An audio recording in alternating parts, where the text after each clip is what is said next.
Muntik-muntikan ka lunukin. Muntik-muntikan ko siyang lunukin. Pero, naibawi ko. Ikaw ba, may mga bagay ka ba na kayang tanggapin? Dalawa lang ang choice mo. It's either, lulunukin mo ba? O idudura mo? Naku, kapag ganyan, Ano? lunukin mo na lang. Lunukin na lang? Oo. Hello? Protina yun, charot. Natry mo na lunukin? Natry ko. Hindi ko sinasadya, pero masarap naman pala. Talaga? Oo, nalunok ko. Ikaw ba natry mo ng lunukin? Sa pagkakaalala ko, yung huling ginawa ko yun, Hindi ka parang nasuka.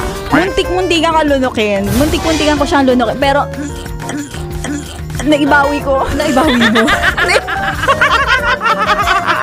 Baka dadating yung panahon kaya ko na lunukin. Ayoko rin siyang idura pero gusto ko ipahid na lang siya. Yung mga yes friend natin etong pinag-uusapan namin ni Laika Barisa ay nakalunok ng bubble gum. Kayo naman. Di ba nung bata tayo, syempre minsan kapag nguya ka ng nguya, di mo Oo. napapansin, natutunaw na pala siya ng, Oo. mas lumiliit na siya, tapos nagkakahiwa-hiwalay na siya, tapos Oo. unti-unti mo na palang nalulunok. So, tumitigas pala talaga. Oo, tumitigas pala talaga siya. Lalo na pag ininuman mo kagad ng tubig, tumitigas. Oo.